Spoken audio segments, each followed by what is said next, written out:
O programa que você ouve agora é uma produção da Central 3.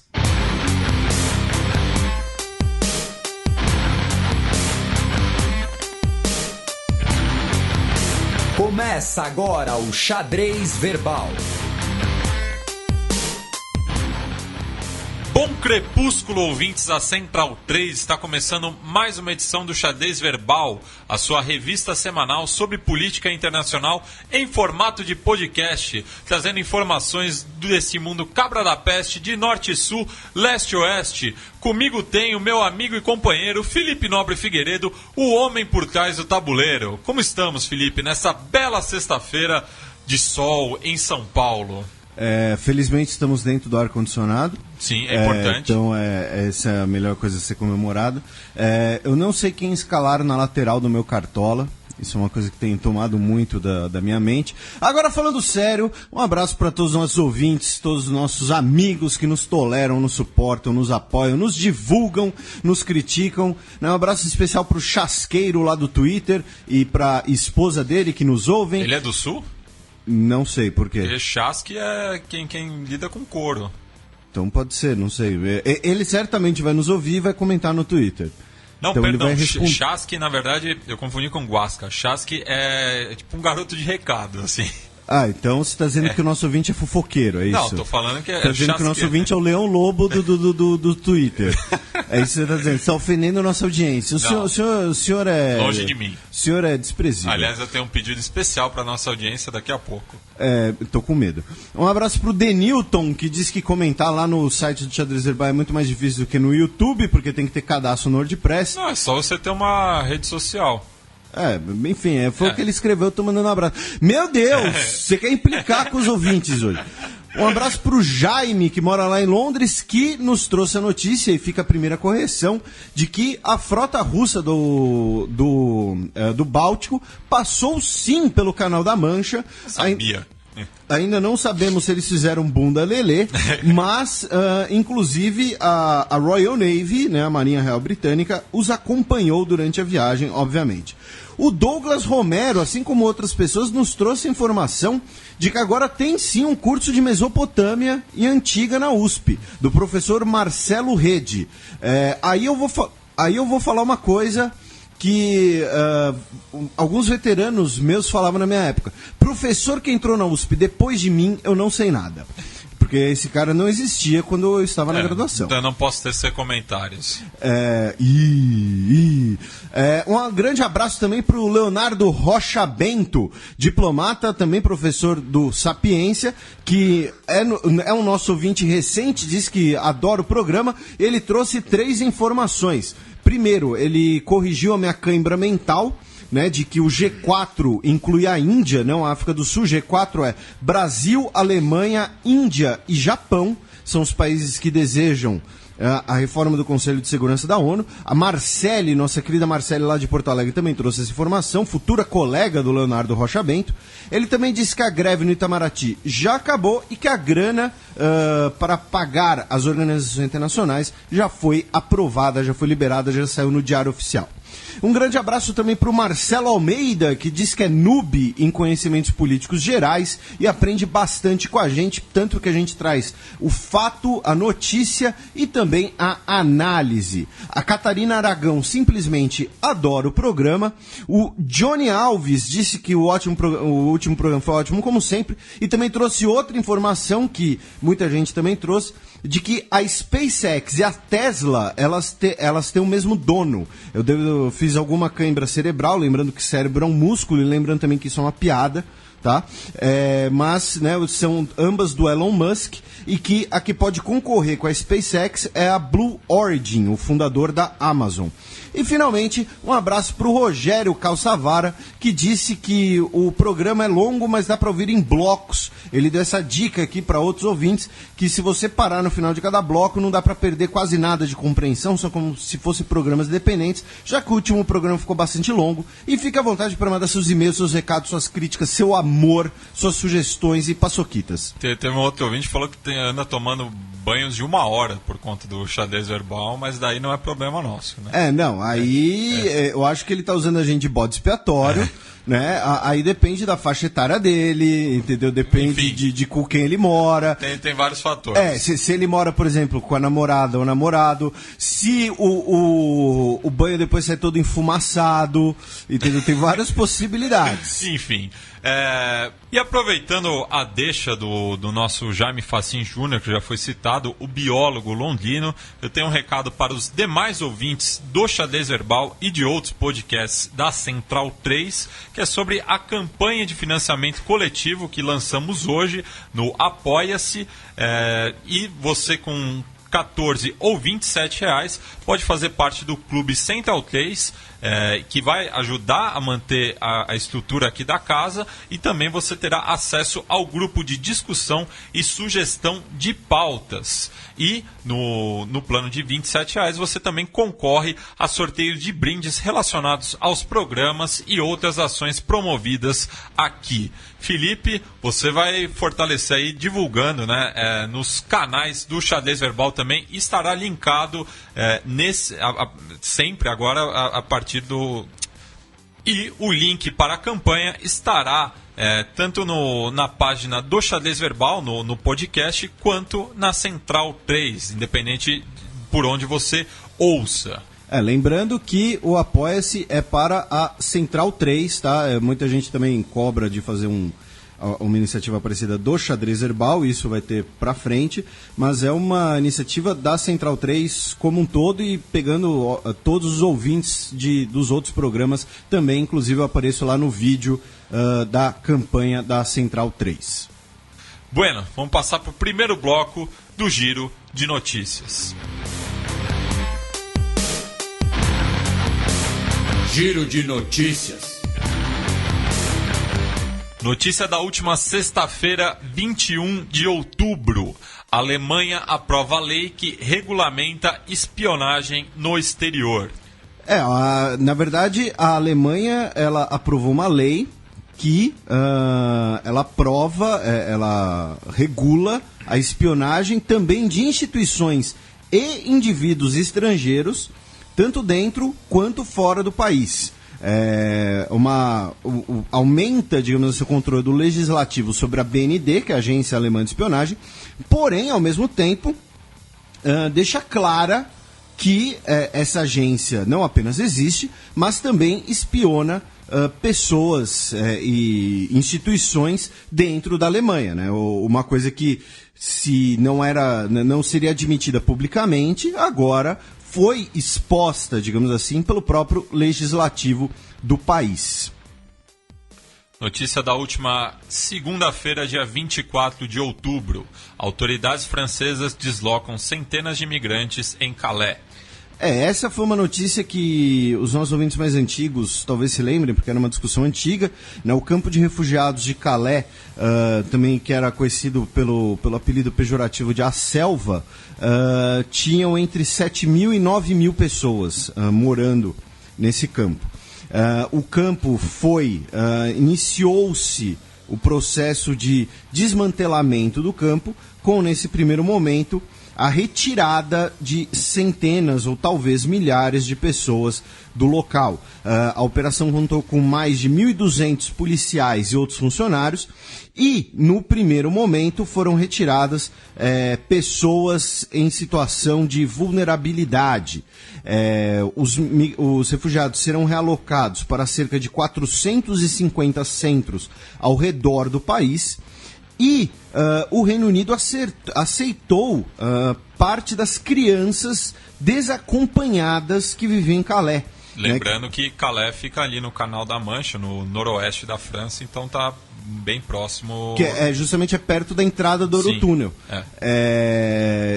São estimadas 1.300 crianças, e dessas 234 foram aceitas pelo Reino Unido. A questão é que, primeiro, o campo ele ainda vai ser desmantelado como um todo, e segundo, também há críticas de que a operação tem sido feita tanto com violência e que ela tem desconsiderado, digamos assim, algumas questões de direitos humanos. Por exemplo, a ONG Save the Children disse que várias crianças dormiram sob pontes ou no lado de fora de armazéns, tudo mais, porque tiveram, por exemplo, familiares retirados ou ficaram perdidas do restante de seus parentes, ou então eram crianças desacompanhadas que não receberam tratamento devido. Então esse vai ser um assunto que ainda vai dar bastante pano para manga, lembrando que na França nós estamos em véspera de eleição. Atravessando o Canal da Mancha, e na última terça-feira, dia 25 de outubro, Theresa May alertou sobre prejuízos do Brexit em discurso vazado. Então, essa foi complicada. Vazou uma gravação no The Guardian da Theresa May num encontro um mês antes do plebiscito. Ou seja, ela ainda não era primeira-ministra. Ela ainda não era primeira-ministra, mas ela era secretária do interior do governo David Cameron. Ela estava no encontro com diretores do banco americano Goldman Sachs e abro aspas para ela. Eu acho que os argumentos econômicos são claros. Eu acho, como eu dizia para vocês mais cedo, que uma das questões é que muitas pessoas investem no Reino Unido porque ele está na Europa. Se não estivermos na Europa, eu penso que existirão firmas e companhias que diriam: precisamos desenvolver uma presença europeia ou uma presença britânica. Então eu acho que há benefícios claros em termos econômicos. Ou seja, ela, em privado, estava, especialmente do ponto de vista econômico, né, e nossos ouvintes também já acompanham essa questão. Por exemplo, o Japão já ameaçou retirar suas empresas do Reino Unido. Ela dizia que o Brexit era uma má ideia. Mas hoje, e aí também a gente noticiou, por exemplo, a convenção do Partido Conservador com um tom bastante populista, um tom extremamente pró-Brexit, e hoje ela ela ficou conhecida como a primeira-ministra do Brexit. Né? Então, isso pega um pouco mal para ela, para sua imagem, por ter aí essa postura, digamos assim, dupla.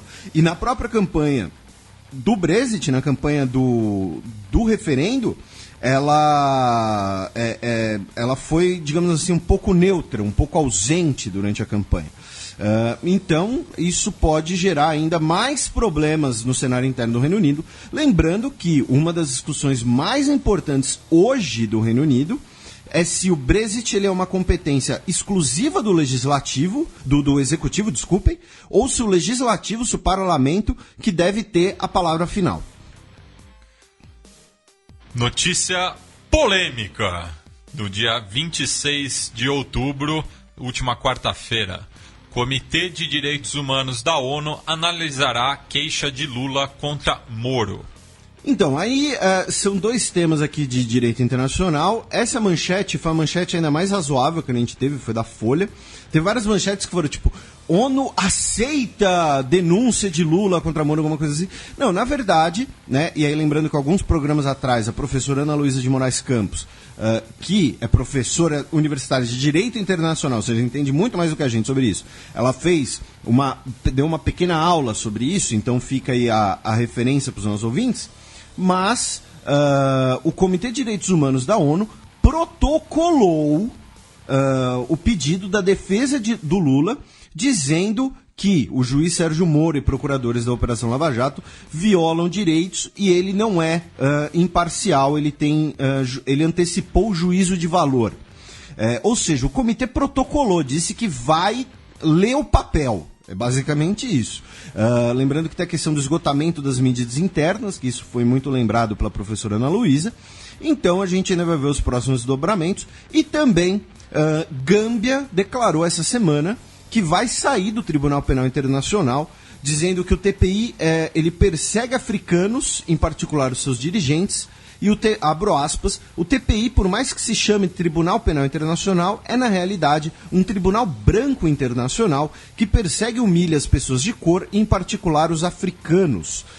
É o terceiro país africano que sinaliza com isso, um deles é a África do Sul, que é uma das principais lideranças do continente, e esses 2 temas ficaram a cargo justamente da nossa querida Ana Luísa, mas na semana que vem não deu para ela participar essa semana, mas sei que ela está nos ouvindo e um beijo para Ana Luísa. Vamos passar agora para a coluna aberta. Coluna aberta. Japão e Filipinas defendem livre navegação no mar do sul da China. Bem, o Duterte tá abalando geral aí, né? Tá causando com todo mundo. Então, a gente... Várias das informações que a gente vai dar aqui são da Ana Estela de Souza Pinto, que é uma enviada especial da Folha a Tóquio. Por quê? Porque quem esteve em Tóquio foi justamente o Rodrigo Duterte, presidente das Filipinas, que se encontrou numa reunião particular com o primeiro-ministro japonês, o Shinzo Abe, também se encontrou com empresários japoneses e outros membros do governo, do governo japonês, do gabinete do Shinzo Abe, e ele também teve um breve encontro com o imperador, e aí surgiu a primeira tensão, que felizmente não ocorreu, que estavam com medo, né, de que o Duterte, que não é exatamente conhecido por ser um fiel seguidor de etiqueta, para dizer o mínimo, né? De diplomacia. Não, mas o receio é de que, assim, ele aparentemente ele gosta muito de chicletes. Então eles estavam com medo de que ele fosse encontrar o imperador japonês mascando chiclete. Tipo MacArthur, assim, né? Seria um desrespeito. Mas ele não fez isso. Ele não mascou chiclete perante o imperador. Um dos principais termos... Nós temos dois vetores aqui nessa notícia, né? O primeiro é a relação entre Filipinas... Na verdade, 3 dá para colocar, né? Entre as Filipinas e o Japão. Lembrando que semana passada, e vocês podem ouvir, inclusive o título do programa ficou até parecido por conta da presença das Filipinas. Semana passada nós falamos bastante da visita do Duterte a Pequim, né, com seu encontro com o líder chinês. E agora ele visitou o Japão.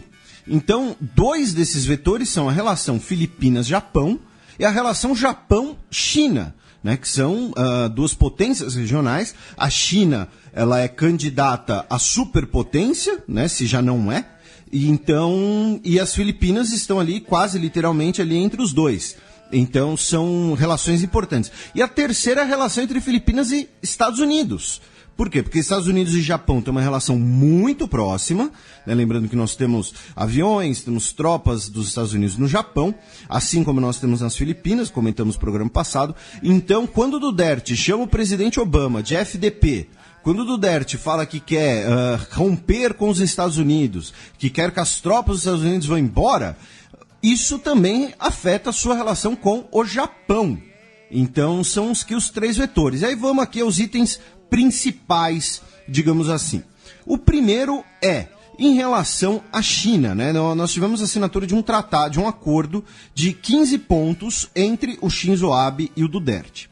O primeiro ponto, em relação ao Mar do Sul da China, o Japão não tem disputas territoriais no Mar do Sul da China, porém as Filipinas têm, e o Japão, obviamente, tem um interesse na região pela estabilidade e também para evitar que a China, digamos assim, ponha as manguinhas para fora. E no documento eles colocaram que defendem a livre navegação do Mar do Sul da China. Isso pode parecer pequeno, mas é importante lembrar que algumas estimativas colocam que 25% do comércio mundial passa em algum momento pelo Mar do Sul da China. Por quê? Porque mercadorias, produtos que saem principalmente de Hong Kong, Singapura, Taiwan, todos os lugares que você já ouviu falar, todos os lugares que são grandes postos comerciais, passam pela região, então podem passar pela região, melhor dizendo. Então é uma região que para o comércio mundial é importantíssima, né? Isso não há dúvida. Em relação aos Estados Unidos, o Japão colocou a questão de que os Estados Unidos são um dos seus aliados principais e o Duterte, inclusive, digamos assim, voltou um pouco atrás em relação à sua postura. Né? O Duterte disse que o Japão é um parceiro crucial no diálogo asiático e colocou que quando ele disse da separação entre Filipinas e Japão, ele estava, na verdade, falando que, abro aspas para ele, por separação, o que eu estava realmente dizendo era separação de política externa. No passado, e até o momento em que eu me tornei presidente, nós sempre seguimos o que os Estados Unidos davam como deixa. E aí, não é corte de laços. Quando você diz corte de laços, você corta relações diplomáticas. Eu não posso fazer isso. É do melhor interesse dos meus compatriotas manter essa relação. Resumindo, ele voltou atrás. Né, falou bravata na frente dos chineses para agradar e voltou atrás. Inclusive, uma informação também trazida pela Folha, que a maioria dos filipinos no Japão, e nós temos uma grande comunidade de filipinos nas ilhas japonesas, desaprovam o rompimento do seu país com os Estados Unidos. Segundo, a relação agora passando, né, a relação Japão-Filipinas. Nós tivemos aqui a questão de que foram assinados novamente vários contratos de questões econômicas e empréstimos. Um empréstimo japonês de cerca de 650 milhões de reais para a construção de navios de patrulha e programas de agronegócio em Mindanao, né, a ilha mais sul, digamos assim, do arquipélago filipino, que também é uma das ilhas mais pobres das Filipinas. O Japão é o maior importador de bens e serviços das Filipinas, então essa relação econômica é muito importante, embora não tenha sido, nós não tenhamos contratos tão volumosos como tivemos, por exemplo, na visita do Duterte à China.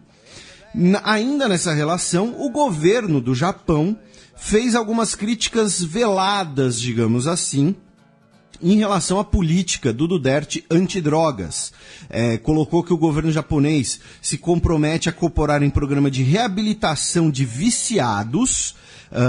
A ONU diz que as Filipinas são o país com maior consumo de metanfetamina, né? Ou seja, Breaking Bad deve ter feito um sucesso desgraçado lá. Não sei, né? Não sei nem se passou, se passa.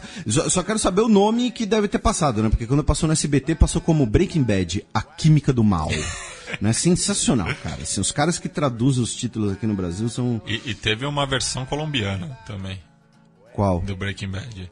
Uma versão local ou o nome uma versão diferente? Local. Ah, tá. Mas com metanfetamina ou com cocaína? Eu não assisti, não paguei pra ver. E além disso, o Shinzo Abe teria teria feito críticas a essa postura antidrogas no encontro privado entre os dois. E só para constar, tá, gente, o comércio no Mar do Sul da China gira cerca de 5 trilhões de dólares. Então é coisa pra caramba. Muita coisa, para não dizer outros termos. E finalmente, em relação à China, nós não tivemos muitas declarações, digamos assim, do governo chinês. Antes da gente ir para a China, só uma coisa. Um especialista em Sudeste Asiático, ouvido pela Folha, ele é professor da Universidade Temple de Tóquio, o Robert Dujarric, disse que o Duterte, a política dele é de se aproximar da China e que, embora ele tenha tomado aí um discurso errático. Então, se vocês quiserem ler mais sobre essa análise, tem lá no site da Folha. E, indo para a China não reagiu, digamos assim, ainda à visita do Duterte ao Japão, porém, ela consolidou sua estrutura de governo. Por que estamos dizendo isso, né? Só para a gente fechar aqui a asa. Porque o Partido Comunista da China garantiu ao Xi Jinping o título de líder central na última quinta-feira, colocando numa categoria que Mao Zedong e Deng Xiaoping, por exemplo, receberam esse título, que na verdade, a unificação de vários... De vários cargos em torno dele. Lembrando que o Xi Jinping ele fez uma reforma se colocando como comandante em chefe dos militares, além de ser primeiro secretário-geral do Partido Comunista e presidente da China. Então, ele acumula diversos cargos, é por isso que ele acabou tendo esse título, que tem lá um correspondente em chinês, que, desculpem, eu não sei se é a melhor tradução, inclusive é líder central. Por exemplo, em inglês, eles traduzem como Paramount Leader, que seria líder supremo. E o termo em chinês eu não vou usar pronunciar, desculpem. E o que isso quer dizer, então? Quer dizer, primeiro, que você centraliza o poder no Xi Jinping, dá a ele, digamos assim, um voto de confiança para suas reformas e para sua postura econômica internacional, especialmente, consolida o poder dele dentro do Partido Comunista e especialmente dentro do Comitê Central do Partido Comunista, que é como se fosse o Senado chinês, por assim dizer, que se reúne anualmente para falar de questões internas e que passará por um processo de eleição. Nós teremos um novo comitê permanente no ano que vem, ou seja, com o Xi Jinping consolidando essa posição, ele provavelmente vai colocar nesse comitê mais pessoas próximas a ele, mais os seus colaboradores. Então isso significa que a política atual chinesa de expansão de investimentos, de uma forte pressão em organismos internacionais e uma expansão da sua presença, digamos assim, os Estados Unidos diriam além mar. No caso da China, é fora das fronteiras chinesas. A China teve uma postura quase isolacionista até a década de 1980.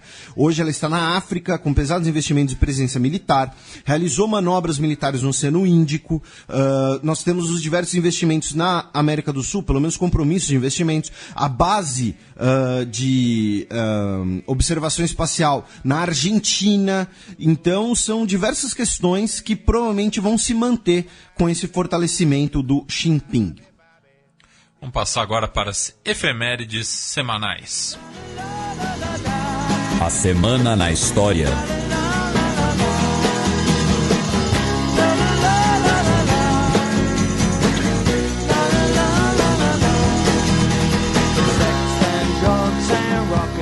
Em 23 de outubro de 1906, há 110 anos, ocorria o primeiro voo do 14 bis. Na sua cara, irmãos Wright. O primeiro voo do Alberto Santos Dumont, na França, no caso, com o 14 bis. O primeiro mais pesado que o ar, que teria decolado de forma autônoma.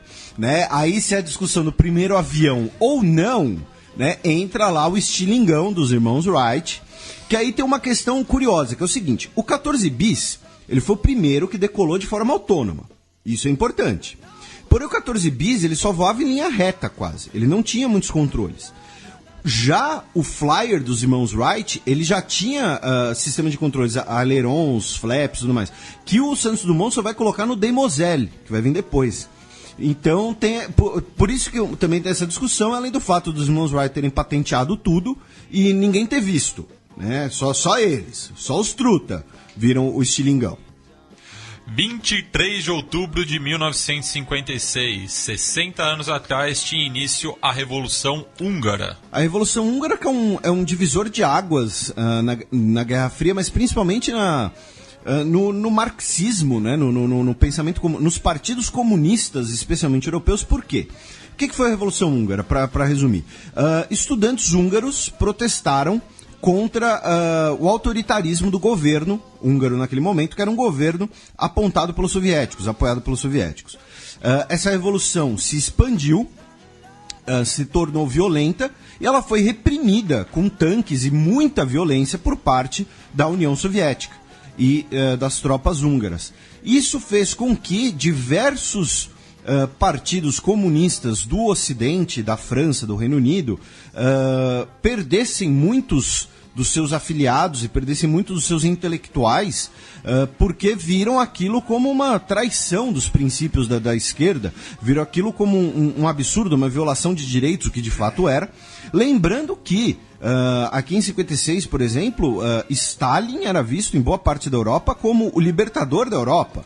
Né? Aquela questão de que hoje é muito mais difundida, por exemplo, os gulags, não era conhecido na Europa Ocidental. Então isso daqui foi o primeiro racha, digamos assim, nos movimentos de esquerda no Ocidente. E o Eric Hobsbawm, por exemplo, durante muito tempo vai ser muito criticado porque ele se manteve fiel ao Partido Comunista Britânico, mesmo após a Revolução Húngara, quando várias outras intelectualidades saíram. E foi muito discutido isso, principalmente ano passado, né? Em relação à rejeição dos húngaros em relação aos refugiados, principalmente da Síria, porque em 56 muitos húngaros buscaram refúgio em outras partes do mundo, principalmente aqui no Brasil, a citar o Bela Gutmann, né, treinador que foi campeão paulista pelo São Paulo em 57, ou seja, no ano seguinte, já que o Honvéd, que era a base da seleção húngara, que encantou o mundo no começo dos anos 50, estava em excursão e o Bela Gutmann acabou sendo convidado para treinar o São Paulo depois. E vários jogadores aproveitaram essa época para saírem, né? O Puskás foi para Madrid, o Kubala foi pro Barcelona, por aí vai. Enfim. Semana complicada essa do final de outubro de 56, já que também há 60 anos tinha início a crise do Canal de Suez. A crise do Canal de Suez foi quando o Egito o governo egípcio do Nasser pretendia nacionalizar o canal. Houve uma resistência e uma invasão israelense da Península do Sinai. Britânicos e franceses operaram também na região para impedir a nacionalização do Canal de Suez. Lembrando que o canal era de um investimento anglo-francês. Isso, obviamente, atrapalhou todo o comércio mundial, né, já que o Canal de Suez é bastante importante, ainda mais em 1956. E aí Rússia e União Soviética e Estados Unidos chegaram e falaram: olha, França, Reino Unido, vocês não mandam mais no mundo, tá? O tempo de vocês passou, quem manda agora é a gente, vamos sentar, vamos negociar bonitinho. E aí o Nasser conseguiu nacionalizar o Canal de Suez, apesar da derrota militar egípcia durante essa crise, que também depois é conhecida como Guerra do Canal de Suez, né? Mas o início da crise política é no dia 29 de outubro de 56. Passemos agora para o match.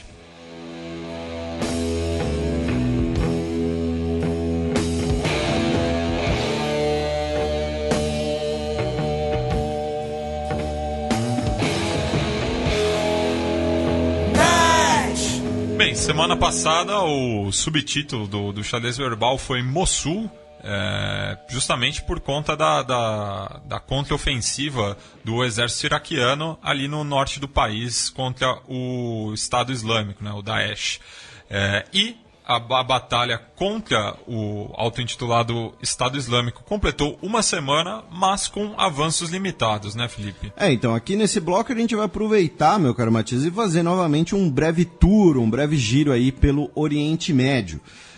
A ofensiva contra Mossul continuou. A resistência do Daesh é principalmente com caminhões-bombas e morteiros, muitas vezes esses caminhões-bombas dirigidos por suicidas. As forças iraquianas capturaram a cidade de Bartella, que é uma cidade que fica a 15 quilômetros a leste de Mossul, e é uma cidade de maioria historicamente cristã, e festejaram a vitória hasteando a bandeira do Iraque no alto de uma igreja da cidade, uma igreja cristã. A principal responsável pela ofensiva ao sul da cidade de Mossul é a 9ª Divisão do Exército Iraquiano, que também capturou a cidade de Hamdaniya, e que era um dos principais complexos governamentais da região antes de ser tomada aí pelo Daesh. E ao norte, os curdos continuam avançando, atualmente estão cercando a cidade de Bashika e também libertaram a cidade de Kirkuk, que é uma importante cidade da época não era dos assírios. Kirkuk foi a capital de algum dos impérios da Babilônia. Não era dos assírios, não sei porque eu tô com assírios na cabeça. Mas enfim, Kirkuk é uma cidade historicamente muito importante, uma das cidades mais antigas do mundo. Ela foi tomada por forças curdas e sofreu uma contraofensiva de tropas do Daesh, que fica a 170 quilômetros, mais ou menos, da cidade de Mossul, como uma forma de desviar as forças iraquianas, de atrapalhar as forças iraquianas na sua ofensiva em direção a Mossul. O vice-presidente dos Estados Unidos... não, mentira, falso, desculpem. O secretário de Defesa dos Estados Unidos, o Ash Carter, chegou a Bagdá no último sábado, onde ele se encontrou com o primeiro-ministro iraquiano, o Haider al-Abadi, para discutir a ofensiva, e também se encontrou com o comandante americano das tropas na região. Lembrando que os Estados Unidos têm, especula-se, né? Não se sabe direito o número, mas tem cerca de 3.000, 4.000 tropas no Iraque como um todo, a maioria supostamente como instrutor das tropas iraquianas, e também concede apoio aéreo à ofensiva, especialmente com drones, né? Drones tanto de vigilância como de ataque. Agora, nessa situação, em relação à ofensiva de Mossul e ao Iraque, a gente tem uma situação bastante complicada aqui, bastante curiosa. Por quê? Porque a Turquia ela está mantendo cerca de 500 tropas suas numa base próxima à cidade de Bashika, que a gente citou anteriormente, onde eles treinam combatentes sunitas e curdos.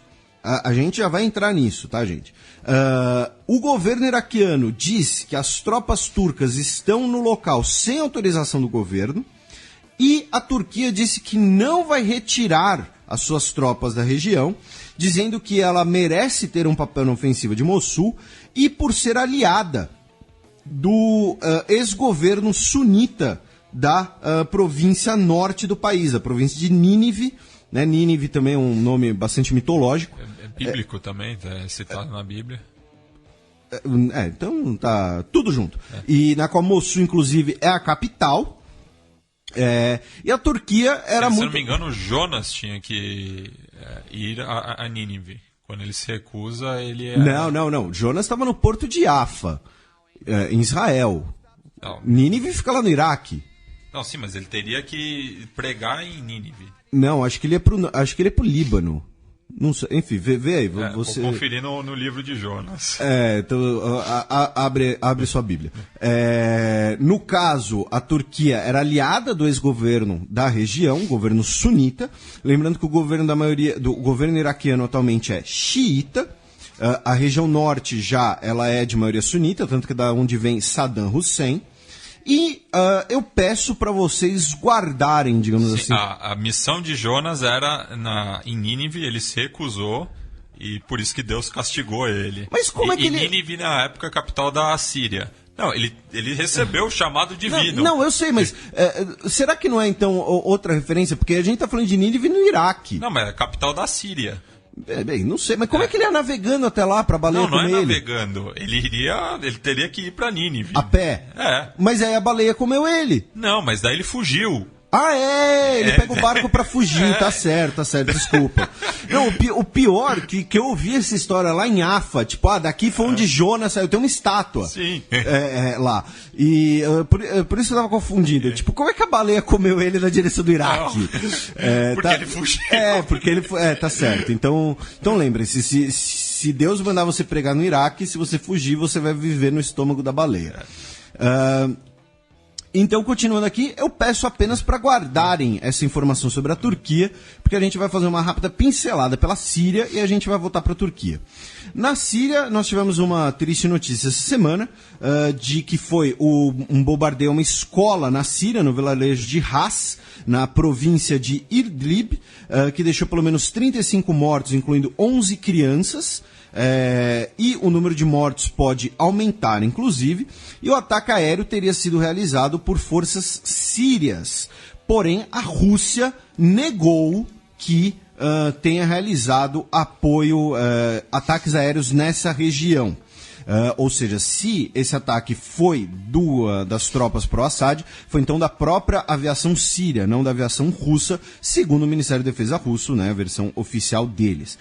Mas a notícia principal, essa foi a notícia de maior destaque na semana, mas a notícia principal é que nessa semana nós não tivemos nenhuma operação aérea da Rússia sobre Alepo, né, a cidade que está com sua parte da cidade cercada, que é dominada por rebeldes. Por quê? A Rússia deixou de realizar operações em Alepo já tem 10 dias. Segundo o governo russo, é para permitir que todos os civis da cidade saiam. Lembrando também que nós temos os navios russos, a gente já vai pincelar eles rapidinho mais pra frente, mas os navios russos da Frota do Norte chegando na região, já passaram pelo Estreito de Gibraltar. O que isso indica? Tá? Esses são os fatos. Né? A frota russa está chegando, a nova frota russa, né? Já tem uma na região, e os russos ficaram 10 dias sem operações aéreas sobre Alepo, e o Ministério da Defesa da Rússia disse que isso era para permitir que os civis saíssem da cidade. Esses dois são os fatos. Qual é a análise agora? Muito provavelmente a Rússia, assim que as duas frotas se unirem, vai realizar uma operação maciça contra Alepo, muito provavelmente uma última grande ofensiva para libertar a cidade, muito provavelmente com ataques aéreos constantes e, no caso de vítimas civis, provavelmente vai justificar-se dizendo, olha, quem era civil teve 10 dias para sair. Quem não saiu, quem ficou, era porque estava comprometido com os rebeldes, é porque é terrorista, alguma coisa assim, então é baixa de guerra. Então, muito provavelmente, nós teremos aí essa grande última ofensiva russa contra a cidade, contando aí com apoio maciço das suas forças aéreas. Agora a gente volta para a Turquia. Por que a gente volta para a Turquia? Por 2 motivos. Primeiro, uma extensa matéria da BBC, que foi publicada em português pela Folha de São Paulo, fica a sugestão de verem, mas a matéria original é em inglês da BBC, porque era diretamente interessada nisso, apontou que vários refugiados sírios, centenas de refugiados sírios pelo menos, estão sendo explorados em fábricas na Turquia. Muitos deles menores de idade, trabalhando mais de 12 horas por dia e ganhando menos do que os funcionários turcos recebem. Eles trabalham em fábricas de marcas como a Zara, o que me deixa chocado. A Zara envolvida num caso aí de exploração de mão de obra ou de condições análogas à escravidão. Né? E também das marcas, aí eu não conheço, né? Mango, Asus e Marks & Spencer, que são algumas das principais lojas de departamento do Reino Unido. Né? Muito das roupas vendidas no Reino Unido são produzidas na Turquia, já que a distância menor facilita aí a logística e diminui o preço. Então, por isso que a BBC estaria diretamente interessada em ver as condições de trabalho dessas fábricas na Turquia, fazendo essa denúncia da exploração de refugiados sírios no caso dessas marcas. E, além disso, nossos ouvintes mais antigos sabem que o sonho do Erdogan, menos conhecido como Erdogan, líder da Turquia, é se tornar um sultão otomano, né? É o chamado neo-otomanismo. Tem textos sobre isso no site do Xadrez Verbal. E na última semana ele deu várias declarações nesse sentido, e algumas bastante curiosas nesse contexto. Por quê? Por exemplo, abro aspas por Erdogan, nós não aceitamos as fronteiras do nosso país voluntariamente, se referindo várias vezes aos diversos tratados que fatiaram o Império Turco-Otomano, deixando a atual Turquia, especialmente após a guerra em que a Turquia se recusou a ceder territórios. Né? A Turquia guerreou basicamente contra Itália, Armênia, isso depois do genocídio, Grécia e indiretamente contra o Reino Unido, colocando que o território turco deveria ser maior. E dentre esses diversos tratados, por exemplo, ele citou um acordo de 1918, que nunca chegou a ser implementado, que estabelece que justamente a província de Nínive, no Iraque, seria posse turca. As cidades de Mossul, de Tikrit, seriam turcas. Além disso, além dessas referências do Erdogan, que fazem total sentido quando a gente olha as tropas turcas na região não querendo sair e sendo aliados do ex-governador sunita, o Erdogan voltou a fazer diversas declarações também de solidariedade aos sunitas nesses conflitos e principalmente as TVs turcas, lembrando que hoje todos os meios de comunicação turcos que existem são alinhados em menor ou maior grau ao governo, porque se não fossem estariam fechados e seus jornalistas presos. Como a gente denunciou aqui, os diversos expurgos, né, que tiveram após a tentativa de golpe. O autogolpe. O autogolpe, enfim, mas que o governo perseguiu diversos jornalistas opositores. E diversos canais de TV nesse contexto, meu caro Matias, estão exibindo mapas da Turquia com a Turquia maior. A Turquia envolvendo essa região do Iraque, envolvendo regiões da Trácia Oriental, que hoje são da Grécia. Entendeu? Então, assim, isso está sendo exibido na TV, como se fosse o mapa da Turquia real, quando não é. Então, isso é bastante complicado. Daqui a pouco pega a Armênia também. Armênia, Azerbaijão, entendeu? Então, assim, esse discurso do Erdogan, ele está deixando de ser um mero discurso nacionalista, saudosista ou megalomaníaco. Ele agora está sendo difundido na imprensa, ou seja, para as pessoas comuns, para o cidadão turco que vai olhar o mapa e falar, nossa, mas espera aí, Tikrit não é nossa, mas deveria ser nossa. Então você vai aumentar uma demanda nacionalista, uma demanda expansionista, tropas turcas no Iraque sem querer sair. E aí agora tem essa outra questão que é, como o nosso ouvinte deve ter reparado, eu falei que os turcos estavam treinando tropas curdas no Iraque.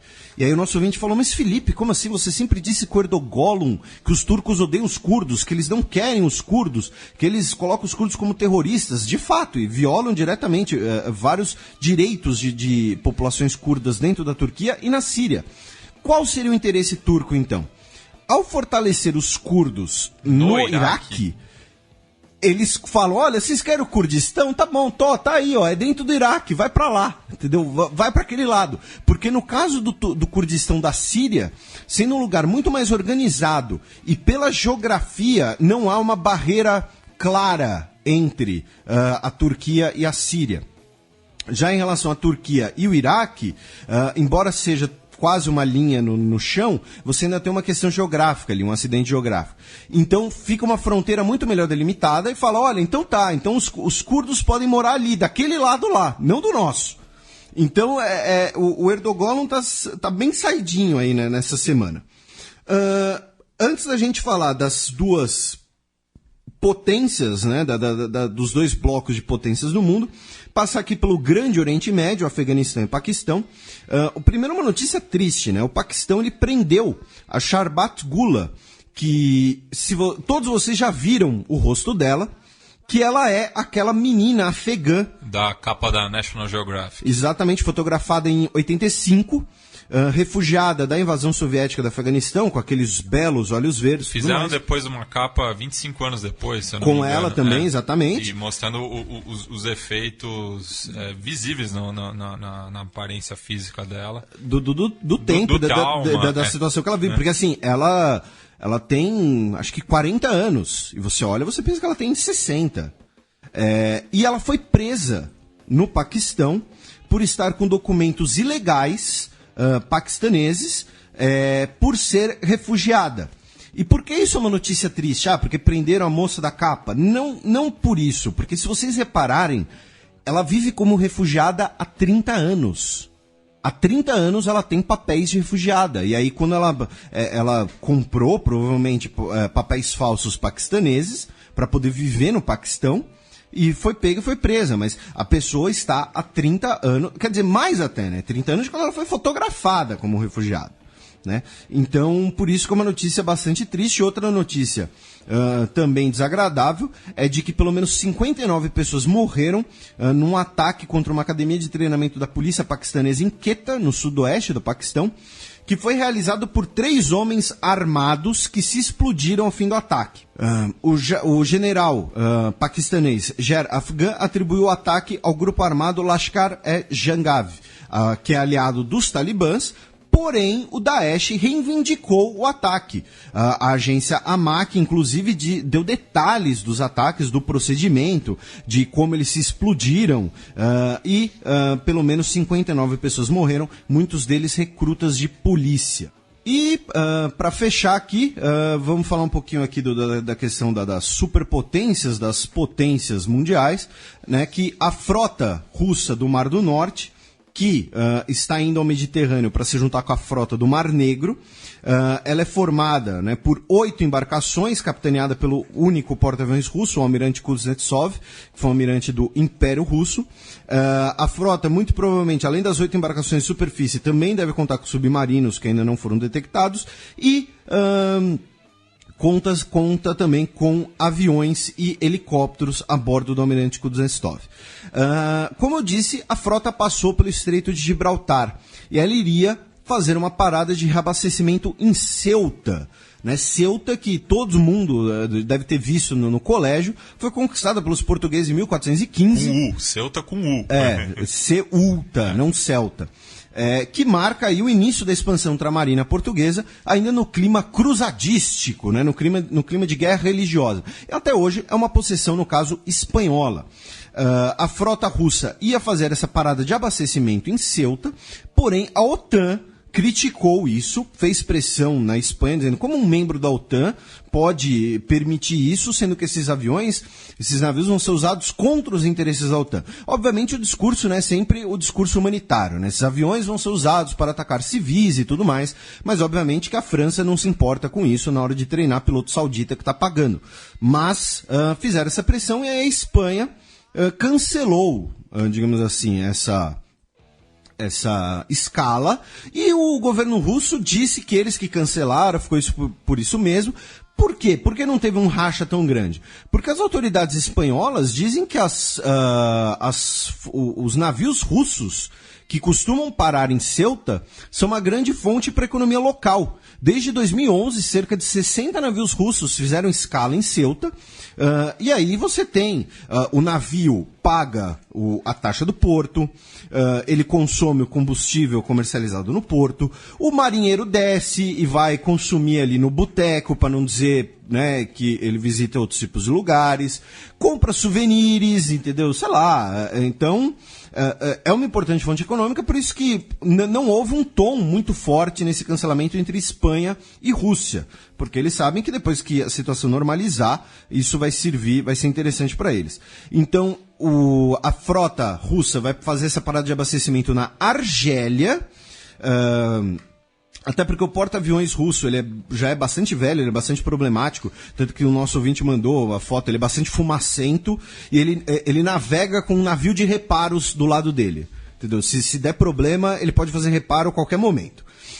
E tem um outro motivo para a visita do almirante Kuznetsov na Síria. Um motivo bastante mais cínico e mais realista, né, de que isso foi colocado na mídia russa por um especialista em comércio de armamentos, o Andrei Frolov, que a Índia está cogitando comprar os MiG-29K.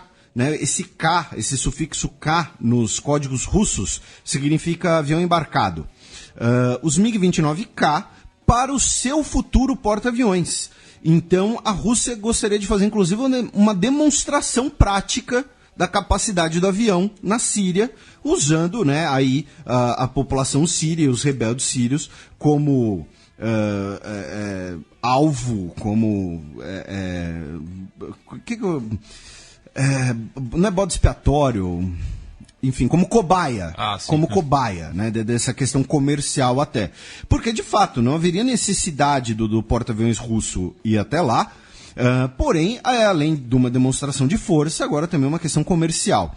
E essa questão de Ceuta, né, de você ter postos de reabastecimento, é um ótimo exemplo de por que as grandes potências mantêm diversas bases ao redor do globo. Estados Unidos, França, Reino Unido, Rússia também em menor grau, a Índia está começando a ter bases fora do seu território, a China está começando a negociar bases no continente africano, e explica, por exemplo, por que a Rússia teria interesse numa base na Venezuela, para poder abastecer os seus navios quando eles, por exemplo, forem transitar para cruzar o Canal do Panamá, já que a Rússia, inclusive, é um país bioceânico, trioceânico, de certo modo.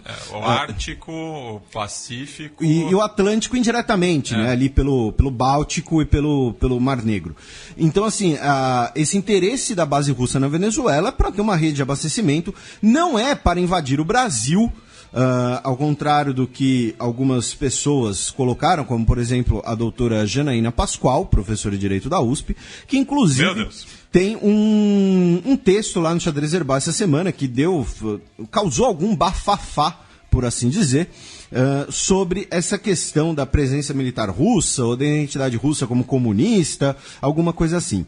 E para fechar, o Reino Unido declarou que vai aumentar a sua presença no leste europeu. A gente noticiou alguns meses atrás, quando nós tivemos a cúpula da OTAN, de que as potências ocidentais colocariam mais tropas e meios no leste europeu, e o Reino Unido decidiu, dentro daqueles números, aumentar ainda mais.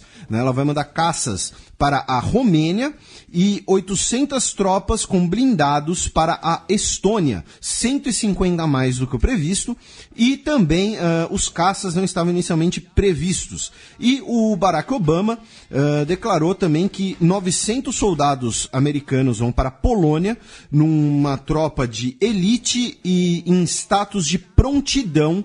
E pela primeira vez os Estados Unidos vai enviar tropas para a Noruega também. Então aí aumentando também, movendo as peças pelo tabuleiro da Europa Oriental. Bueno, vamos passar agora para o cheque.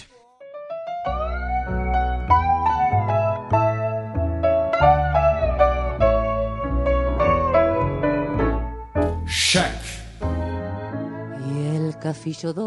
Papa recebe Maduro e Vaticano anuncia diálogo na Venezuela. A gente tem bastante coisa da Venezuela para falar. Não só da Venezuela, né? Da América do Sul. A gente vai passar pela Colômbia também, né? E tem uma notícia do Uruguai, embora eu achasse que você fosse dar mais prioridade a essa notícia, mas... Então tudo bem. Não, quem sou eu para questioná-lo em relação ao Uruguai? Né? Um grande abraço, né? E a gente vai citar ele de novo, né? Um grande abraço para o nosso amigo Biratan Leal, que... Ele e o Rômulo Mendonça, inclusive, fizeram o jabá do Xadrez Herbal durante a transmissão da final do beisebol, do jogo 2. Porque eu mandei Que homens! Eu mandei um tweet pro Biratã e eles falaram no ar da gente, então um abraço pra ele e pro Rômulo Mendonça e pro Paulo Antunes, que também estava na transmissão. Eu não citei ele no tweet, falaram que ele ia ficar com ciúmes. E vindo aqui pra Venezuela, né? A gente tem o lado esperançoso e o lado desesperançoso, né? Então a gente vai começar aqui pelo lado otimista. Na última segunda-feira, o Papa Francisco recebeu o Nicolás Maduro. A audiência foi privada, ela não tinha sido sequer anunciada, ela não foi filmada nem nada. Eles não tiveram um encontro perante, digamos assim, a imprensa, apenas algumas fotos ali. Uma das poucas fotos que dá para achar, inclusive, é a que estampa o post, o podcast. E eles falaram sobre um diálogo sincero e construtivo de aliviar o sofrimento das pessoas e promover a coesão social. Isso são informações da nota da Santa Sé, que diz também que o Papa leva todos os venezuelanos no coração e que ele oferece a sua contribuição a favor da institucionalidade do país. O Maduro teria aceitado uma mediação do Vaticano para uma articulação do diálogo entre governo e oposição. Isso foi anunciado pelo representante do Papa na Venezuela, o núncio apostólico argentino Emil Paul Chicheric, não sei se a pronúncia está correta, né, mas ele é argentino que nem o próprio Papa, e já o Maduro em Roma disse: espero que se coloque o tema econômico da recuperação da Venezuela como ponto central. Espero que se imponha o respeito à Constituição e se abandone o caminho do golpismo. Já o Capriles negou o diálogo. Disse que na Venezuela não se iniciou nenhum diálogo, que o governo do Maduro quer usar a boa-fé do Papa e a boa-fé do Núncio Francisco para dizerem que não está acontecendo nada, mas o Capriles pediu atenção ao Papa porque, abro aspas, estamos lidando com o diabo. Em espanhol isso fica muito mais legal, né? Porque eles falam diavolo. Diablo. Então, essa é a parte, né, como eu disse, a parte otimista, né, de que o Maduro se encontrou com o Papa, inclusive, não sei o termo correto, né, mas deu uma bênção a ele. Não sei qual é a orientação religiosa do Maduro, imagino que ele deve ser católico, que nem todo mundo na Venezuela. Então, essa é a parte otimista, digamos assim, essa é a parte positiva. Agora vamos para as partes complicadas, né? E aí a gente vai, digamos assim, em ordem cronológica. No domingo, dia 23, a Assembleia Nacional Venezuelana, que tinha sido suspensa brevemente por uma invasão de estudantes chavistas, declarou que houve uma ruptura da ordem constitucional cometida pelo regime do Maduro, clamou por uma rebelião popular no país, disse que estava ocorrendo um golpe de Estado depois que o Conselho Nacional Eleitoral suspendeu a convocação do referendo, do referendo revogatório do Maduro, coisa que vocês ouviram no programa anterior. A oposição disse que o órgão eleitoral está a serviço do chavismo e que estaria ocorrendo um golpe. E a única solução para a crise é a saída do Maduro. Porque, e tem uma questão interessante, que é o seguinte, na Venezuela não existe o mecanismo do impeachment, como existe aqui pela Assembleia. A deposição do presidente seria ou pelo referendo revogatório, ou então pela Assembleia declarando que o presidente não cumpre a Constituição. Não é bem um impeachment por um crime, digamos assim. E teria que ser de um processo unânime, um consenso da Assembleia. Na segunda-feira, nós tivemos conflitos entre estudantes e policiais que protestavam na cidade de San Cristóbal, capital do estado de Táchira, que fica ao leste. Os estudantes protestavam contra a suspensão do referendo. E aí vem um detalhe importante, que é, no caso da Venezuela, além dessa grande polarização, os militares, até o momento, declararam apoio incondicional ao governo Maduro. Todas as lideranças militares estão do lado do Maduro. Então isso pode contribuir para a escalada de tensões. Voltando aqui para a nossa ordem cronológica. No fim de semana também, a empresa aérea Avianca suspendeu por algumas horas os seus voos para Caracas, depois que um caça da Venezuela interceptou um dos seus aviões, um Boeing 787, na sexta-feira, dia 21. Ele é de Madrid a Bogotá, quando o avião venezuelano interceptou o avião e o desviou de sua rota. Então a Avianca suspendeu suas operações na região.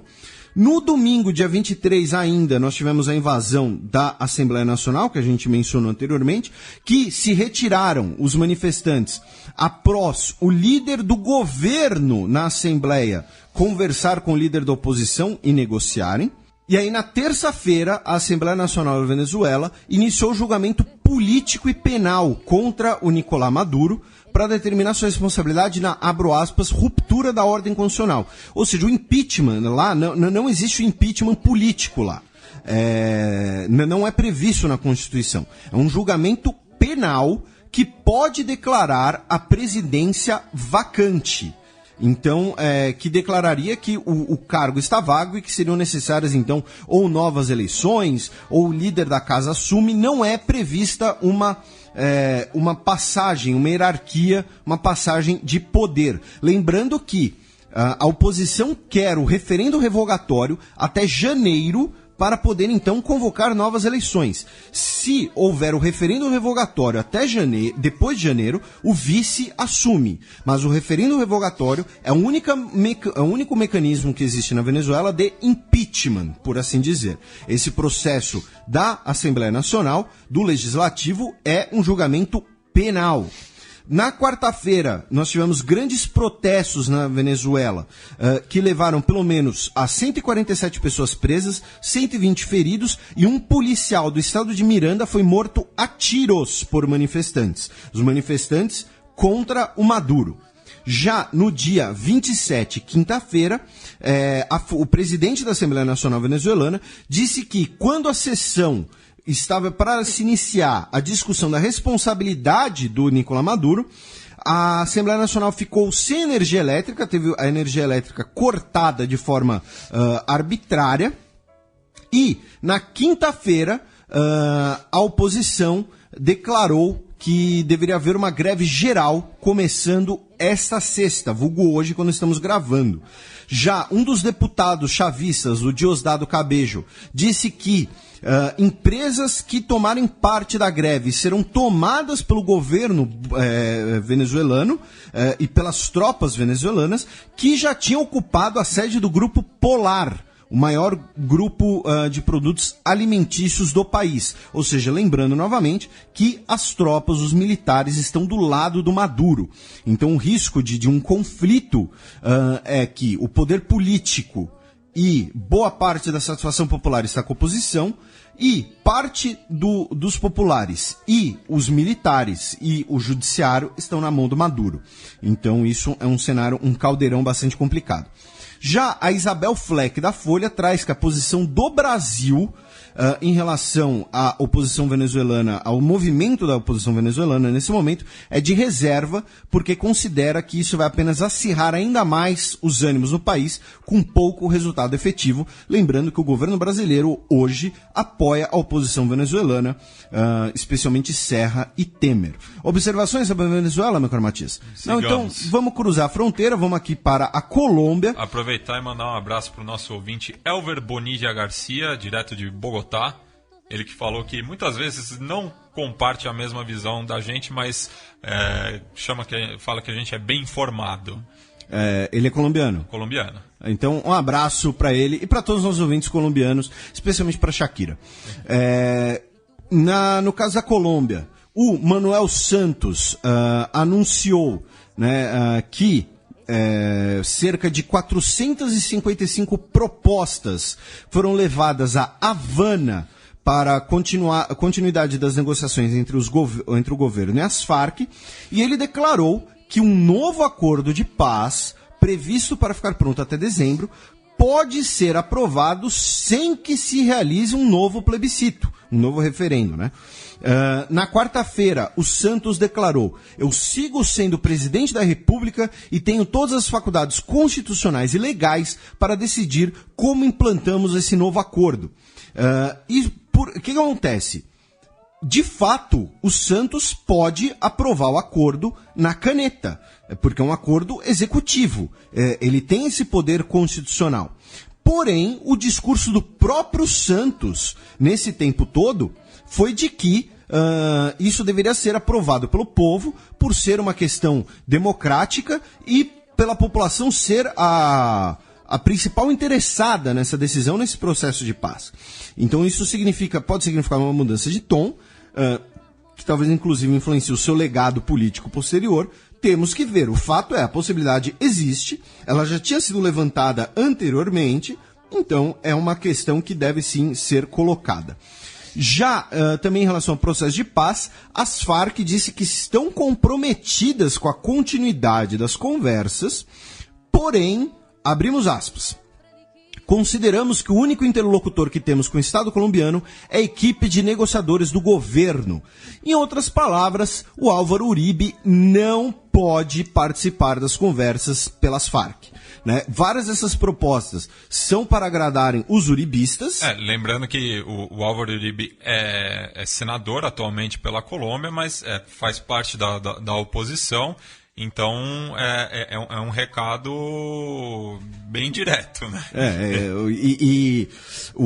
Embora as propostas do governo colombiano sejam para agradar os uribistas, eu acho que a questão é a presença do Uribe, né? O Uribe, sei lá, ir até Havana conversar com as Farc. Porque o Uribe, né, como você várias vezes coloca, nos lembra, e tivemos o Fronteiras Invisíveis sobre a Colômbia, o Uribe foi um dos principais inimigos das Farc.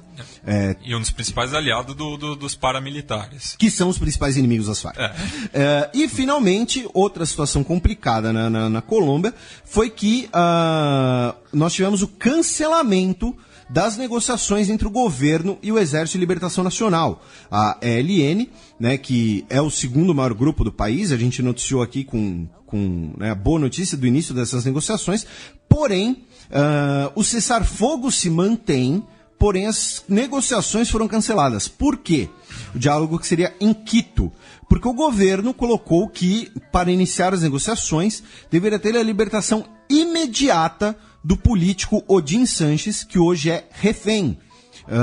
A ELN se recusou, então o presidente Santos cancelou a viagem da equipe negociadora ao Equador e que não vai se instalar formalmente a mesa de paz com a ELN, pois isso só vai ocorrer depois da libertação do Sanches. Então também aí cenas dos próximos capítulos na nossa vizinhança norte serão bastante emocionantes nas próximas semanas. Bem, e a última notícia, passando aqui pela América do Sul, na última segunda-feira faleceu o Jorge Batlle, ex-presidente do Uruguai, o primeiro presidente no século XXI, e também o último do bipartidarismo, né? Já que depois teve a eleição do Tabaré Vázquez, do Pepe Mujica e novamente do Vázquez. Então a Frente Ampla acabou com o bipartidarismo dos brancos e colorados. Ele era um dos representantes do Partido Colorado, inclusive da principal corrente que justamente leva o nome da família, né? O baixismo. E na Argentina ele ficou recordado com a seguinte frase: "Los argentinos son una manga de ladrones, del primero hasta el último. Como dijo el señor Barrio Nuevo, si dejamos de roubar 2 años, vamos a andar bien."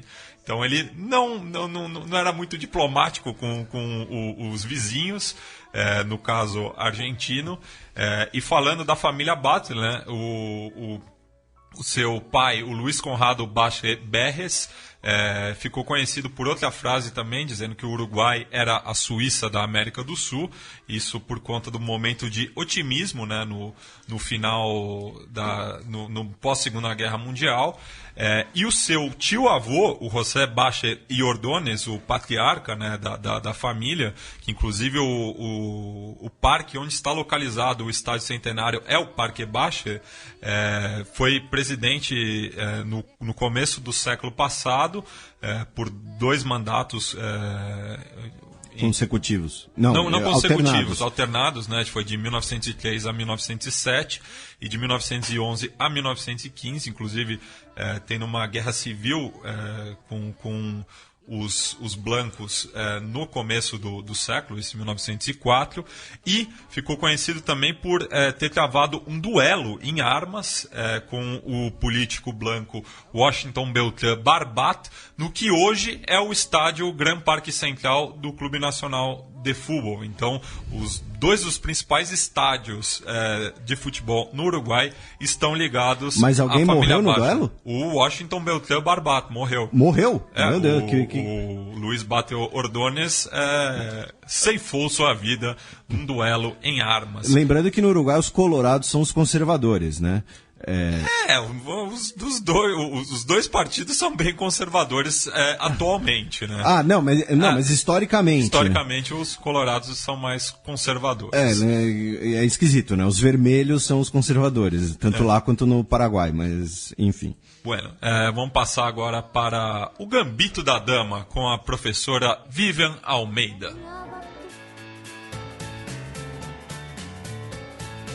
Gambito da Dama.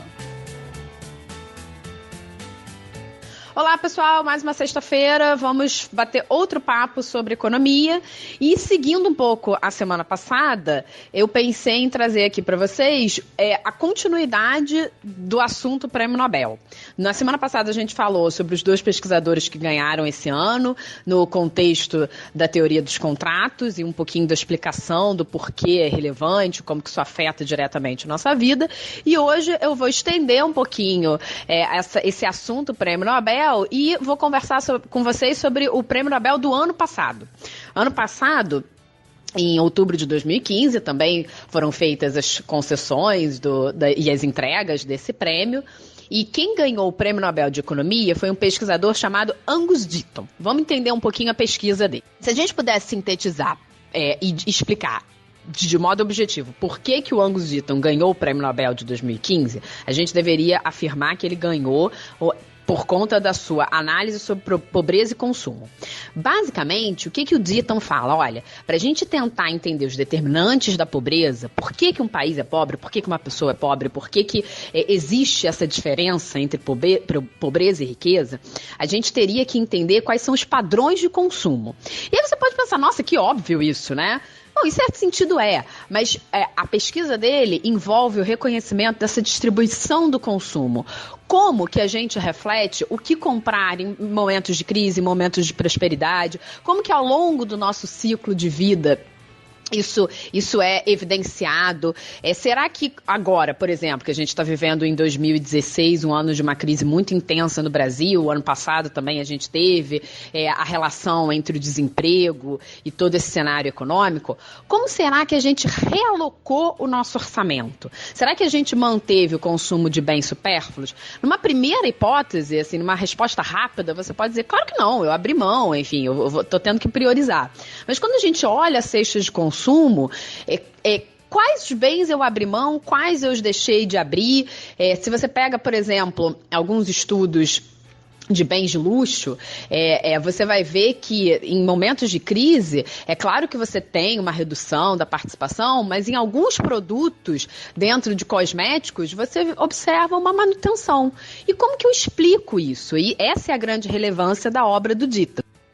Se pela questão individual já é de uma relevância tremenda a pesquisa do pesquisador, eu esqueci de falar para vocês. O Angus Deaton é um economista britânico e atualmente ele atua na Universidade de Princeton, nos Estados Unidos. Me perdoem, não falei isso anteriormente. Bom, retomando aqui a explicação, se pelo lado individual é muito interessante a gente pensar como que o consumo se distribui ao longo da nossa vida, como que a gente toma as decisões de consumo e como isso afeta o nosso bem-estar, a pesquisa do Deaton, na verdade, extrapola a esfera individual. Apesar dele ter essa especialidade na teoria microeconômica, a gente pode classificar ele como um economista microeconômico, o impacto desses achados, de todo esse trabalho ao longo da sua vida acadêmica, refletem também uma informação preciosa para o desenho de políticas públicas. Então, se você consegue entender quais são os determinantes da pobreza e em que medida isso está relacionado ao seu padrão de consumo, os governos têm uma oportunidade excelente aí de desenhar políticas públicas. E por que isso é importante? Bom, a importância de desenhar política pública pelo governo, na verdade, é a sua razão de ser. Mas tão importante quanto, em alguns momentos, às vezes até mais, como essa política pública é direcionada, para quem ela é direcionada, aonde que esse gasto é realizado, isso é essencial. É claro que, como regra geral, os governos eles precisam tomar conta do bem-estar populacional. E essa deveria ser a prioridade número 1, né? A razão de ser da existência do poder público. Então, como gastar esse dinheiro, como desenvolver políticas públicas, para onde a política fiscal deve ser direcionada, né? Fazendo um pequeno parênteses, às vezes a gente ouve muito nos noticiários, a política fiscal do governo, basicamente como gastar esse dinheiro, se vai gastar, na verdade, se eu vou aumentar gasto, se eu vou diminuir gasto, se eu vou aumentar tributo, se eu vou diminuir tributo, mas a discussão como direcionar esses gastos, para o que direcionar esses gastos, como que essa política pública vai ser desenhada, para quem ela vai ser desenhada, qual será que é a população sobre-representada na distribuição de pobreza. Todas essas são informações essenciais para que você tenha uma discussão de eficiência desse gasto público, que, fazendo um paralelo com a nossa situação atual no Brasil, é urgente.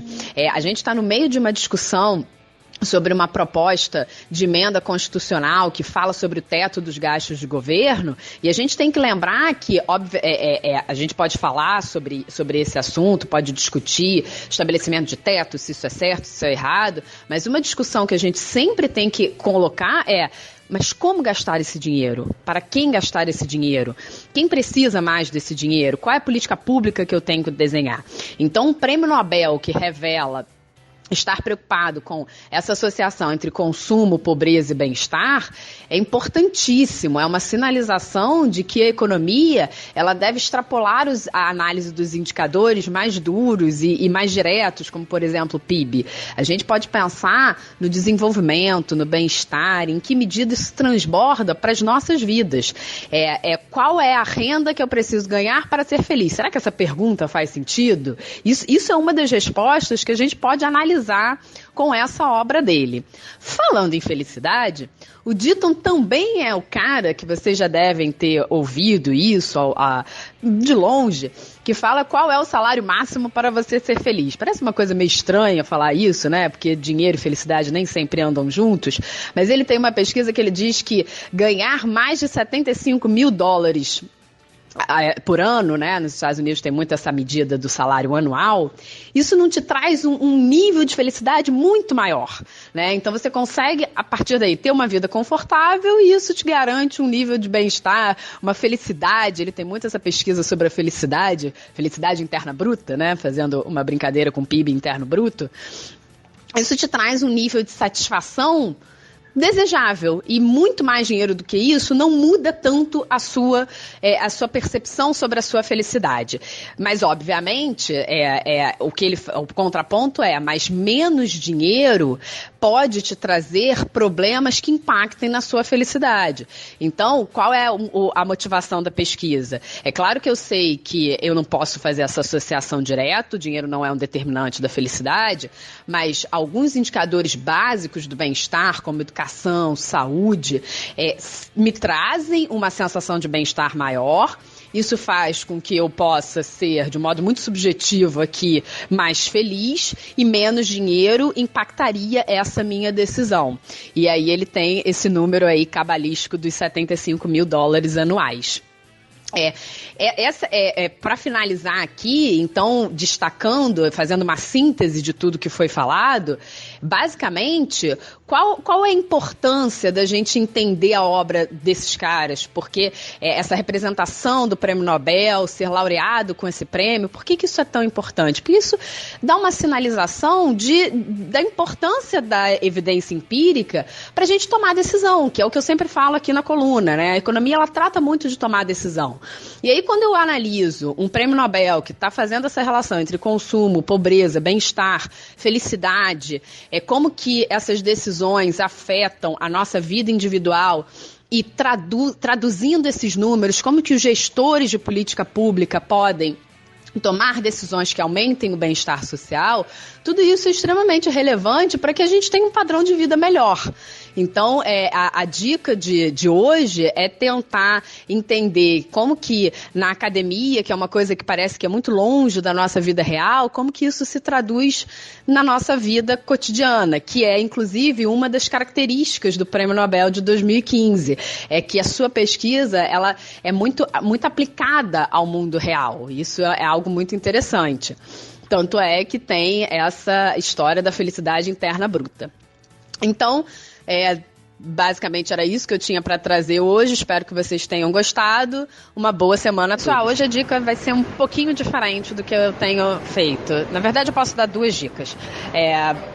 Ontem eu estava dando uma passeada por uma livraria, uma das coisas que eu mais gosto de fazer, e eu vi um livro que eu li há alguns anos atrás e enfim, achei que era uma dica super água com açúcar, mas surpreendente a leitura e o final desse livro. Então eu recomendo para vocês. O livro se chama Um Dia, do David Nichols. Depois, enfim, se vocês acharem muita água com açúcar, podem reclamar, mas eu achei bem surpreendente, acho que vale a dica. E para manter um pouco a linha sobre economia, comportamento, que a gente falou um pouco na aula passada, desculpa, é o hábito, na semana passada e nesta semana, tem um livro chamado Rápido e Devagar.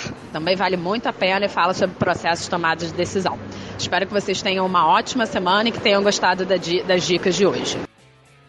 Para o segundo bloco do Giro de Notícias.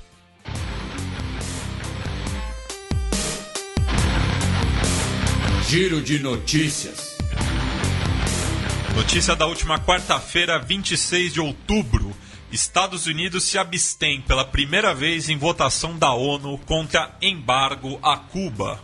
A Assembleia Geral da ONU aprovou na quarta-feira uma resolução que foi apresentada pelo próprio governo cubano pela 25ª vez e que foi aprovada por 191 países dos 193 que integram a Assembleia Geral da ONU. Apenas Estados Unidos e Israel se abstiveram e foi a primeira vez que Estados Unidos se absteve.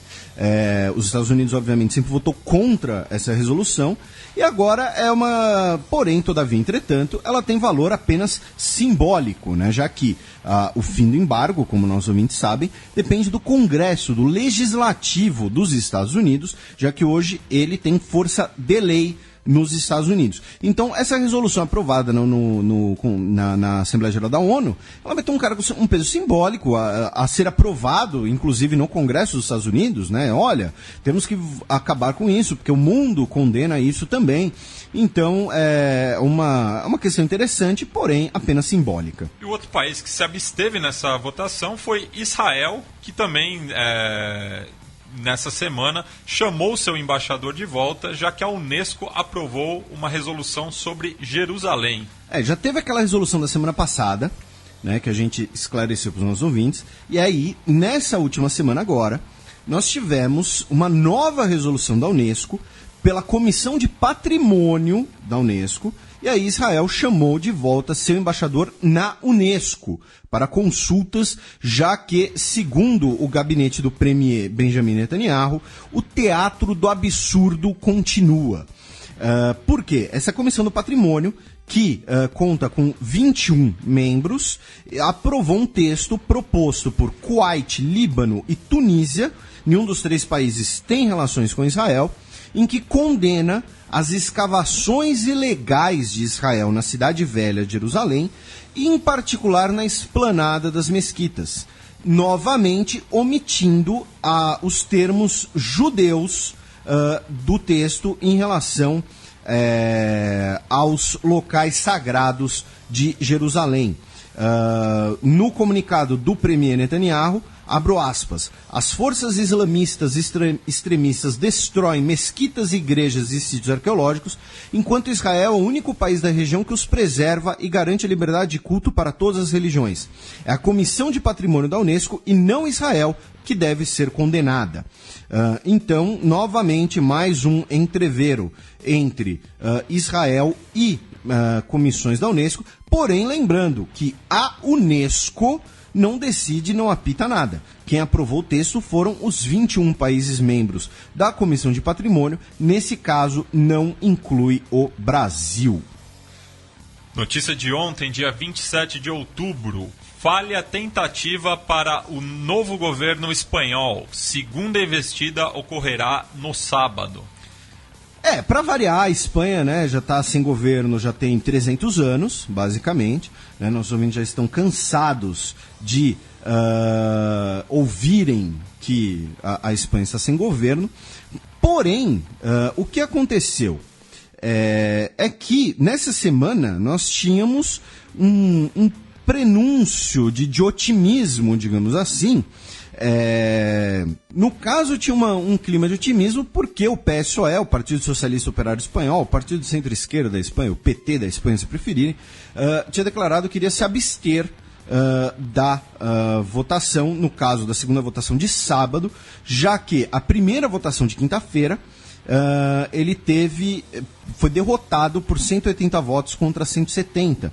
No caso, a segunda etapa será uma votação mais simples, na qual ele precisa ter apenas mais votos sim do que não. Então, precisa ter a maioria simples, não um voto qualificado. Então, muito provavelmente, com essa abstenção do PSOE, o Rajoy vai conseguir somar os deputados, o voto necessário, porém, ainda assim, sem uma quantidade de deputados necessárias para grandes reformas, para grandes movimentos. O que vai acontecer é que a votação de amanhã, provavelmente, garantindo essa maioria simples para o Rajoy e o Partido Conservador, o PP, que é o partido de centro-direita da Espanha, vai conseguir evitar novas eleições, digamos assim. Mas a principal discussão vai continuar sendo a aprovação ou não do orçamento para o ano que vem.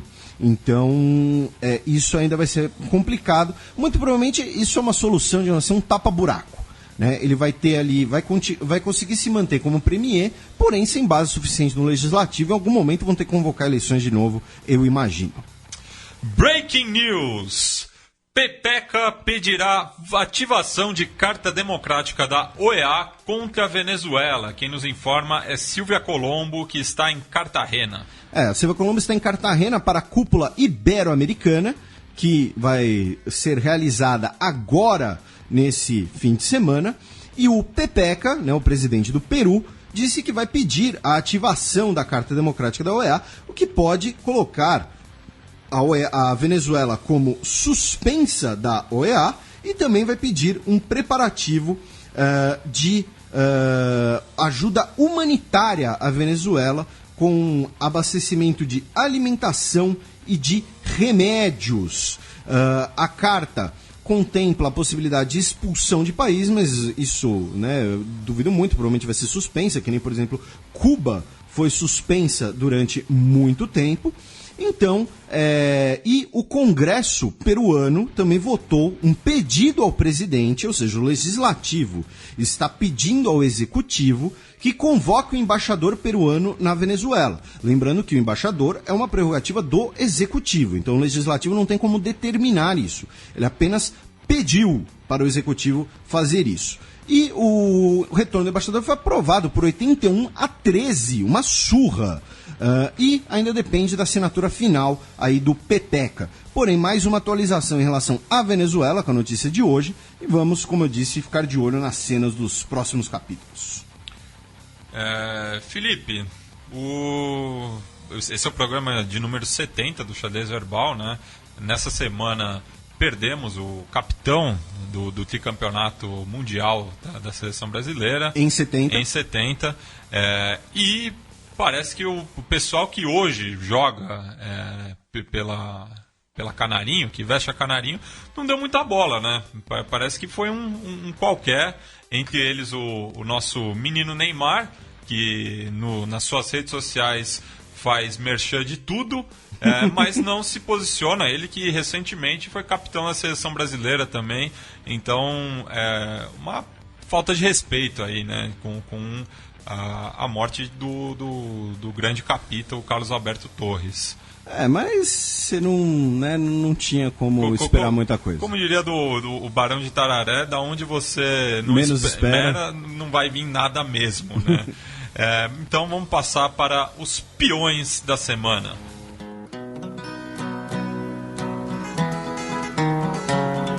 Os peões. A bullet from the back of a bush took Medgar Evers' blood. Bem, Felipe, quem é o peão isolado dessa semana?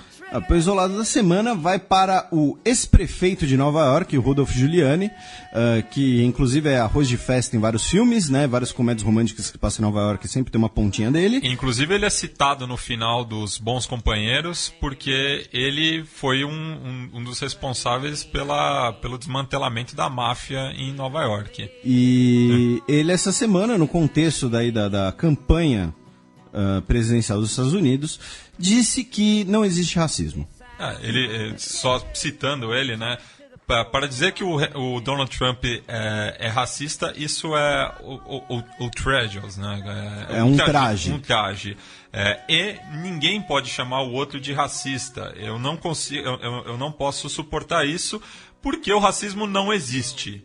É basicamente isso, né? Ele negou o racismo e que justamente é um dos grandes temas dessa campanha presidencial. Inclusive, essa semana teve a abertura da NBA, né, da National Basketball Association, e o Philadelphia 76ers, que inclusive presta uma homenagem à independência dos Estados Unidos. Aliás, ouçam Fronteiras Invisíveis do Futebol sobre os Estados Unidos, mas a franquia da Filadélfia proibiu uma cantora de interpretar o hino nacional americano porque ela estava com uma camiseta escrita We Matter, fazendo referência ao Black Lives Matter. Enfim, pisada na bola aí. Não, mas a camiseta não era às vezes por ser uma crítica ao Black Lives Matter? Não, ela é negra. Ah, tá. Não era uma cantora. Tá. Enfim. Já o peão ou as peãs promovidas da semana vão para as garotas, as mulheres e as ides que, após serem perseguidas aí pelo Daesh, receberam um prêmio de contribuição humanitária, né, meu caro Matias? O prêmio Sakharov, que é entregue pelo Parlamento Europeu para os Direitos Humanos, e as ativistas Nadia Murad e Lamia Haji Bashar venceram a edição deste ano, elas que foram escravas sexuais do autoproclamado Estado Islâmico na aldeia de Kocho, no norte do Iraque. Vamos passar agora para as dicas culturais.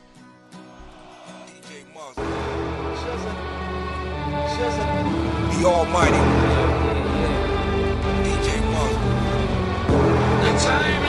Muzz. Sétimo selo.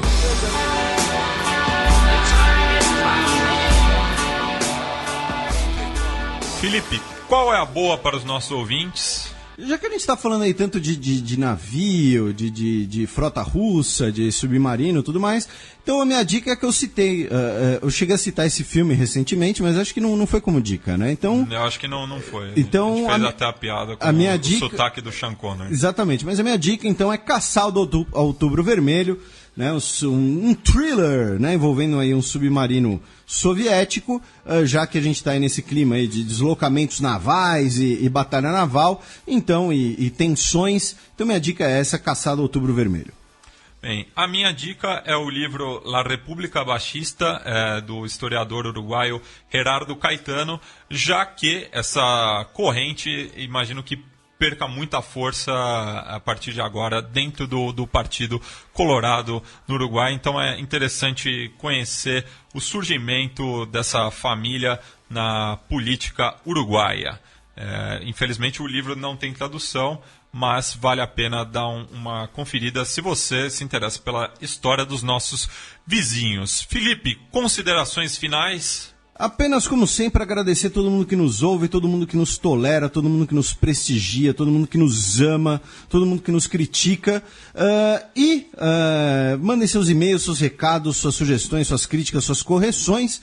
E a música de encerramento de hoje, né, antes de você apresentá-la... É uma cortesia de Ubiratã Leal. Exatamente. Então, por favor, meu caro Matias, mas nesse caso a culpa não é nem minha, nem sua.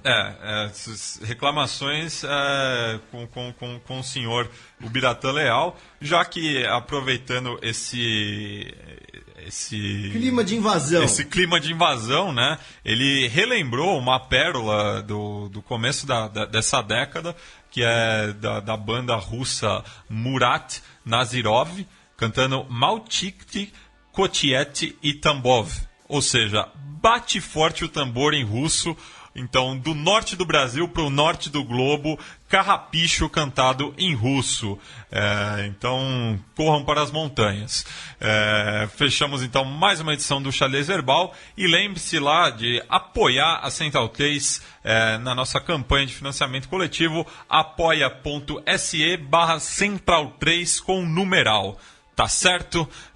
Nos vemos na semana que vem com mais um Xadrez Verbal.